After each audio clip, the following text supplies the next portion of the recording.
हां, आता सगळ्यांनी हे आपापल्या वयांमध्ये लिहून घ्या. हां, अक्षरा मॅडम येऊ का? अरे या ना प्लीज. तुम्ही बोललात का मुलांशी? नाही, मी बोलले नाहीये, तुमचीच वाट बघत होते. ऐका मुलांनो, आपण दरवर्षीप्रमाणे ह्या वर्षी सुद्धा बक्षीस वितरण समारंभ करणार आहोत. हां, आणि ह्या वर्षामध्ये ज्यांनी ज्यांनी खेळामध्ये किंवा अभ्यासामध्ये काही विशेष कामगिरी केली आहे त्या सगळ्यांना आपण बक्षीस देणार आहोत. ऐका ऐका ऐका, पण ह्या कार्यक्रमामध्ये जे पाहुणे येणार आहेत त्या पाहुण्यांच्या स्वागतासाठी आपण एक स्वागत गीत बसवणार आहोत. हां, ज्यांना ज्यांना या स्वागत गीतामध्ये सहभाग घ्यायचा आहे त्यांनी आता हात वर करा, म्हणजे मॅडम तुम्हाला पुढची माहिती देतील. ओके?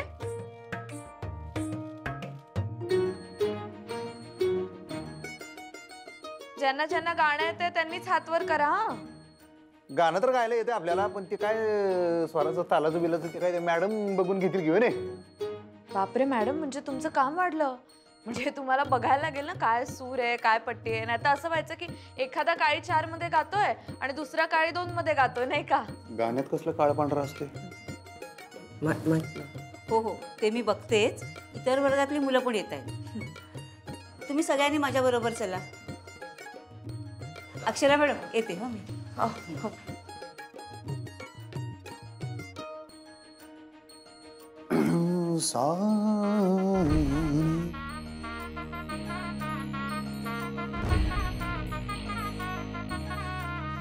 चला, बाकीच्यांनी लिहून घ्या वहीत. बरं आई, आम्ही येताना बघितलं ती नोकरांच्या खोलीच्या तिकडचं ते गेट आहे ते उघडं होतं. कोण आहे तिकडं? काय झालं? गप का तुम्ही दोघी अशा? हा, अगे दुर्गे, कुठं चाललीस तू? काय नाही ताई, अगं 2 मिनिटात आले. अगं पण दुर्गे, आई कुठं गेली? काय झालंय? बुवे ऐक ग, डोक्यात राग घालून घेऊ नकस. ऐक माझं, तू तू शांत राहा. अगे आई, काय बोलतेस तू? आम्हाला कळलं असं काहीतरी बोल. हे काय मधीच एकदम? तसं नाही ग, काय आईचं काळीज आहे ना, तिला वाटणारच ना. नाही म्हणजे तिनं काय केलेलं नाही आहे. जे काय केलंय ते आधिपतीनंच केलं आहे. काय? तर त्यांनी काय केलं? हे असं काय बोलतेस तू कोड्यात? नीट काय ते सांग आम्हाला.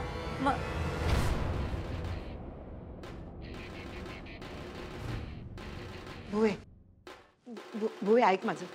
ही काय करायला इथं? बुवे हिला इथं कोणी आणली? काय गाई, काय चाललंय काय हे? हा, तुझी हिम्मत कशी झाली इथं यायची? दुर्गे, तिला तू भेटली होतीस तेव्हा तुझ्या कानाखाली दिलती आम्ही, आणि आता इथं घेऊन यायची मजल झाली वय तुझी? काय नाही, दोघी मायले की निघा, बॅगा भरा, निघा आता इथनं. बुवे अगं मी तुला हेच सांगत होती. तू शांत हो. बस बस जरा बस. काय शांत हो? काय शांत हो आई? तिची हिम्मत कशी झाली इथं यायची? अगं ताई, तिची कसली हिम्मत होती अगं? आणि माझी बी कशी हिम्मत होईल ग? आणि जर मला हिम्मतच करायची असती तर एवढे दिवस मी वाट कशाला बघत बसली असते ग? मग कुणी आणलं कुणी तिला इथं? काहीची ही झाली काय ग? एवढं धाडस आहे वय तुझं? नाही मावशी, मी नाही आले, स्वतः नाही. तू आलीस कशी इथं? मला का नाही अधिपतींनी आणलंय इथं.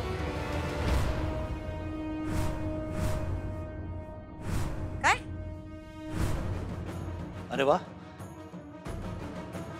हिला हकलून दिलं होतं ना? आता ही या घरात परत आली आहे, म्हणजे या घरातून गेलेली आणखी एक व्यक्ती पुन्हा या घरात येऊ शकते, बरोबर?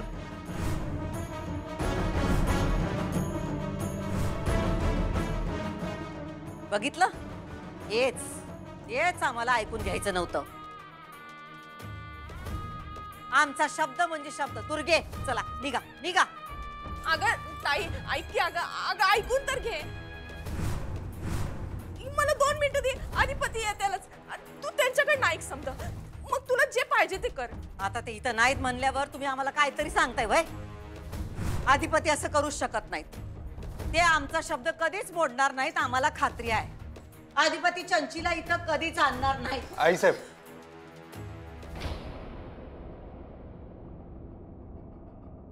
तिला मीच घेऊन आलोय.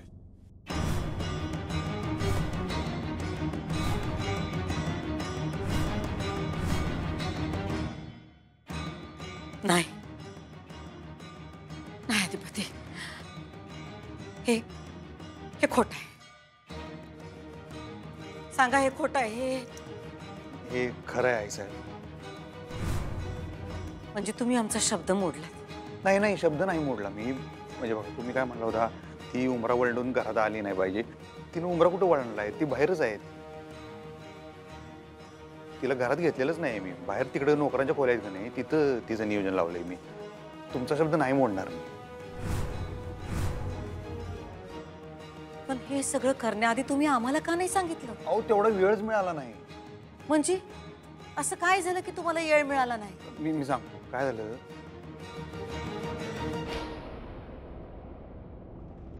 एवढ्या रात्रीचं या दोघे जणी कुठे जाणार आहेत? तुम्ही टेन्शन घेऊ नका. थांबा, मी येतो. मी लगेच येतो. 0 मिनिटात पोहोचतो तिथं. हा, तू चल बा. बस तर मी अहो अधिपती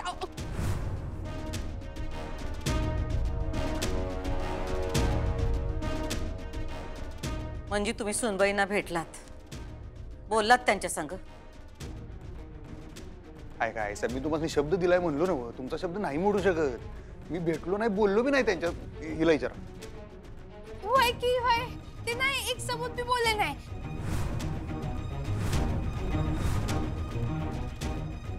त्यांनी नाही फक्त माझा हात धरला आणि मला घेऊन आले. आणि मी आता ती म्हणत होती का नग मावशीचं सबूत मोडल, पण त्यांनीच आणलं मला. शपथ मम्मी, शपथ. ती नकोच म्हणत होती. मीच तिला म्हणलं चल, म्हणलं घरला. कुठे गेली असती ती? समजा मी तिला सोडून आलो असतो कुठेतरी बेवारशीसारखी गेली असती, ती केवढ्याला पडला असतं आणि कुणावर आला असतं ते. शेवटी लोकांनी आपल्यावरच बोट उचललं असतं. तुम्हाला कोण काय म्हणलेलं मला खपलं नसतं काय. आणि तसं बी आपण, मी काय विचार केला, आपण एवढा दानधर्म करतोय, मग लोक काय म्हणणार, हे बाहेरच्या लोकांसाठी एवढे पैसे खर्च करतात आणि थोरल्या सरकारने स्वतःच्या बहिणीच्या पोरगीला बघितलं नाही, रस्त्यावर सोडून दिली. ते तसलं नकोच म्हणलं. म्हणताना मी हिला घेऊन आलो. नाहीतर मी तुमचा शब्द नाही मोडलेला. नाही अधिपती, पण आम्हाला हे पटलं नाही. पण त्यात चूक काय आहे सांगा की. अगं, तिला मी घरात घेतलेलं नाही, घराच्या बाहेरच ठेवलेलं आहे. आपलं जसं ठरलं होतं तसं. तरी तुम्ही म्हणत असशील तर मग मी तिला सांगतो मग जायला. मग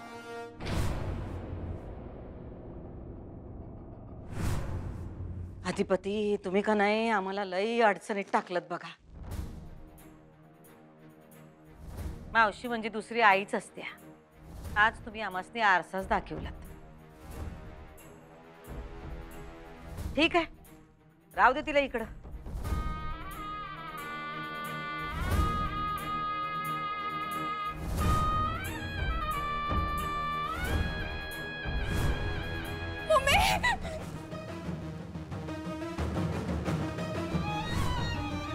मावशी, तुझं काळीज लय मोठं आहे बर का.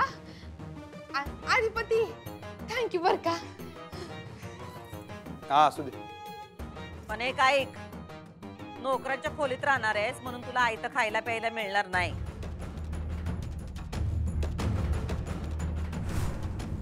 राहायचं नोकरांच्या खोलीत, पण दिवसभर इथली कामं करायची.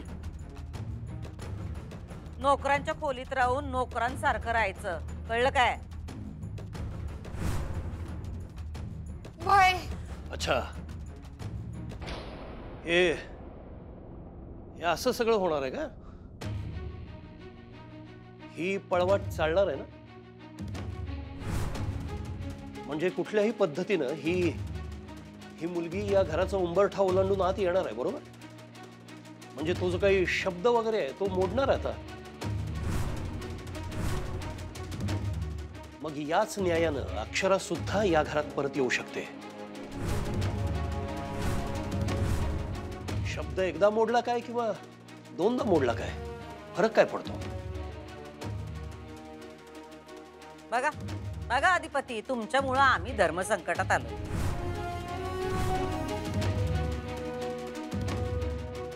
नाही नाही असं काय नाही. मोठे मालक काय बोलले ते ऐकलं ना तुम्ही? नाही नाही, तुम्ही काय शब्द विब्द मोडत नाही, माहिती आहे की मला. आणि उमरा वळणून मध्ये काय तशी येत नाही, ती काय कायमची राहायला येत नाही घरी. तिथे ती कामं विमं करून जाणार ना, परत राहायला बाहेरच्याच तिकडच्याच खोलीत जाणार. त्यामुळे तसं काय शब्द मोडला जात. आणि उगाच कुणाचं बी सांगणं तुम्ही मनावर घेऊ नका. कोणी बी वडाची साल काय म्हणते ती काय पिंपळाला जोडायला जाऊ नये. शब्द विब्द काय तसं आहे, ती येईल कामं विमं करेल तुम्ही म्हणताय म्हणून, आणि मग परत जा. चालणार आहे का बाई तुला? भाई चालतंय की.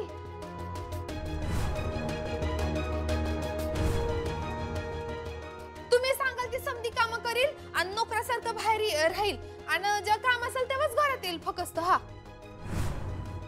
झालं, मिळालं तुमच्या प्रश्नाचं उत्तर. आम्ही प्रवासातनं आलोय, लई दमलोय, आणि आमच्यासाठी ह्यो विषय आता संपला.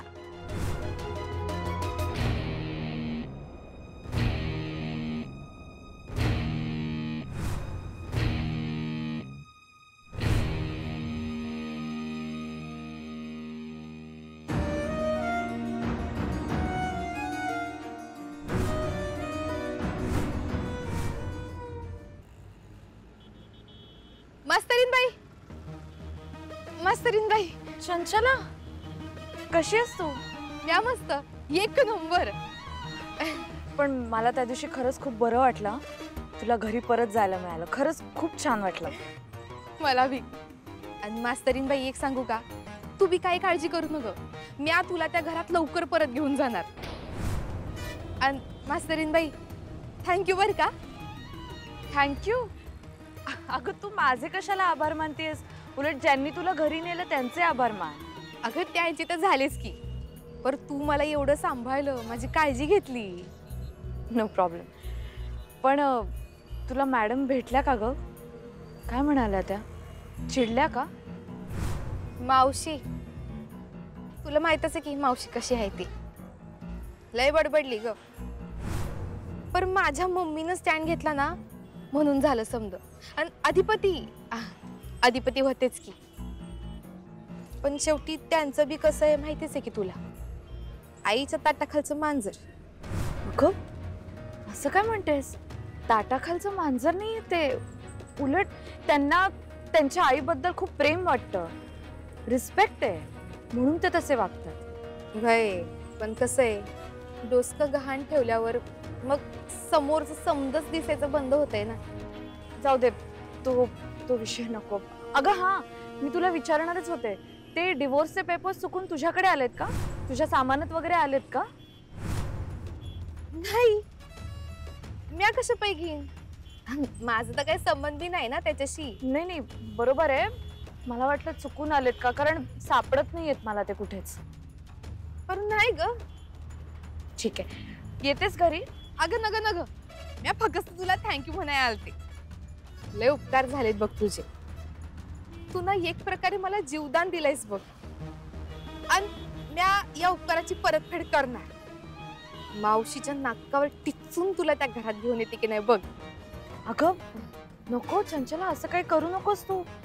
आत्ताच त्या घरात गेलीस ना, हे बघ तू पुन्हा असं काहीतरी करशील आणि मॅडम तुला पुन्हा घराबाहेर काढतील. तू माझी काळजी नको करूस. तू आता एकदा घरात गेलीस ना, तिथे छान राहा. ओके? चालतंय. खरंच लय मोठं मन आहे ग तुझं. पण आमची मावशी बी ना, एवढ्या चांगल्या सुनीला घराबाहेर काढलं ग तिनं. जाऊ दे, माझा लढा आहे, मी लढे. एनिवे, येते मी.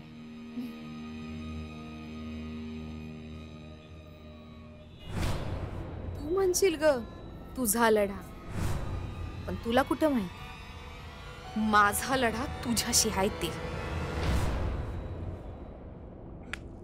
निखिल, अरे दगड नको ना मारू, लागेल मला. काय करू मग? हा, काय करू? हे एवढे हातपाय हलवून डोकं चालवून काही उपयोग झाला नाहीये. मला तर वाटतं हा दगड ना निखिल, सगळे प्रयत्न फसलेत यार आपले. आता मला माहित नसल्यासारखं का सांगतोयस तू? इन्फॉर्मेशन देत नाहीये तुला. फ्रस्ट्रेशन काढतो मी स्वतःच. हे असं फ्रस्ट्रेट होऊन किंवा माझ्यावर फ्रस्ट्रेशन काढून काय मिळणार आहे तुला? संपलंय सगळं. जाऊ दे आता. आपण प्रयत्न केले ना असं समाधान मानूया. नाही मानता येत ना मला. नाही मानता येत. 15,000 कळतंय ना? महिन्याचे 15,000 म्हणजे वर्षाचे किती झाले कळतंय ना तुला? हा, एवढे सगळे पैसे असेच सोडून द्यायचे आपण? नाही, मला कल्पनाच नाही करवत आहे. ते म्हणतात ना, दैव देतं आणि कर्म नेतं. अशी अवस्था झाली आपली. निखिल अरे सोड ना, जाऊ दे प्लीज. सोडणं काय सोडणं? हा, अगं त्या चंचलानी एवढी मस्त अपॉर्च्युनिटी दिली होती आपल्याला, त्याचाही उपयोग करता नाही आला. आणि काय काय गरज होती का तुझ्या आईला अधिपतीला फोन करायची? हे तर मला माहित होतं का की आई असं करणार आहे ते? मला माहित असतं तर मी करू दिलं असतं का तसं? अगं पण तू तिथे होतीस ना, सिच्युएशन हँडल करायची ना. हे बघ, मी माझं काम परफेक्ट करून गेलो होतो, तुझं काम तुला करता आलेलं नाहीये. पण निखिल तू माझ्यावर का चिडतोयस? मला काय स्वप्न पडलं होतं का की आई असं करणार आहे ते? मला काय माहिती? अगं पण तुला कळायला पाहिजे ना की एवढं सगळं झाल्यानंतर आई मधूनच का निघून जातीये. तुला डाऊट तर यायला पाहिजे होता थोडासा. जायचं पाठीमागे आणि बघायचं. मी आपलंच काम करत होते, ताईला घराबाहेर काढायचं. माझं आईकडे लक्ष नव्हतं. मला काय माहिती आई असं काहीतरी टँजंट मारेल ते. लक्ष नव्हतं. हे जे काही झाले ना त्याच्यामुळेच झालंय. तो जर फोन आला नसताना तर बरोबर डाव टाकला होता. हे जे काही सगळं झाले ना तुझ्या गाढवपणामुळे आणि केअरलेसपणामुळे झाले. गाढवपणा, केअरलेसपणा दे. तूही ना आता फक्त मलाच दोष दे. सगळीकडनं मी शिव्या खातीये. घरी तेच, इथेही तेच. इरा, हाक पण मारू नको. अगं, इरा. मी येणार नाहीये. हे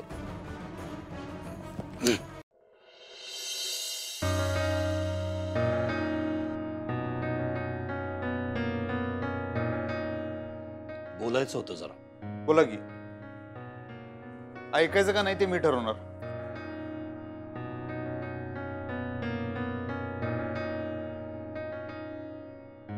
मला माहिती आहे तू मला उडवून लावशील,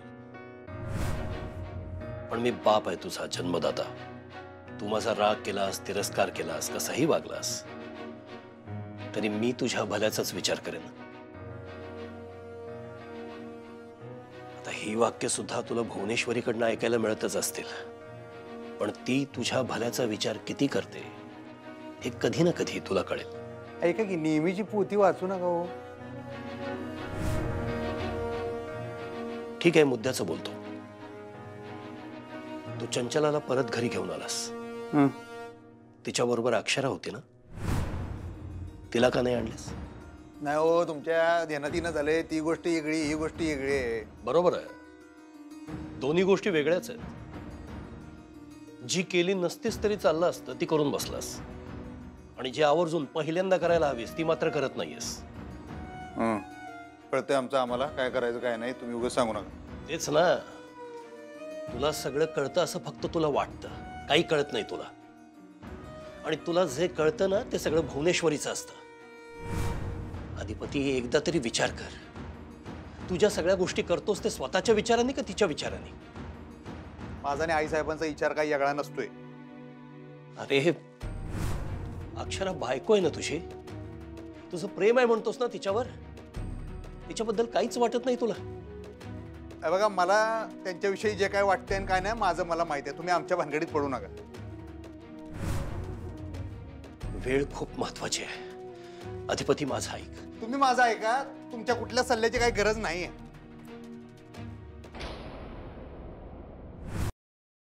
काय ग चंचे, काय चाललंय तुझं? काय नाही मावशी, ते जरा आवरत होते. ते दिसतंय आम्हाला. आमच्या खोलीत कशाला? अगं आता तूच म्हणली ना का नोकरांच्या खोलीत राहते म्हणल्यावर नोकरांसारखं वाग म्हणून. सगळ्यांसमोर आम्हाला तसं बोलावं लागलं. अगं भैकी मावशी, पण मग ते समजांना खरं वाटाया तसं करायला पाहिजे ना, म्हणून आवरते. पण आम्हाला खरं वाटून काय उपयोग आहे? ज्यांच्यासाठी आम्ही तुला या घरात येऊ दिलंय त्यांना खरं वाटलं पाहिजे. हा, जा अधिपतींची खोली आवर. मावशी, अगं मला बी तेच वाटतंय की मनापासनं. पर मग त्यांना काय वाटतं ह्यो विचार केला नाही नाही नाही, जास्त विचार करू नकस. जेवढं सांगितलंय तेवढंच कर. हीच येळ आहे, मैदान खुललंय, इथं येळ वाया घालू नकस. जा आधिपतींची खोली आवर. वय.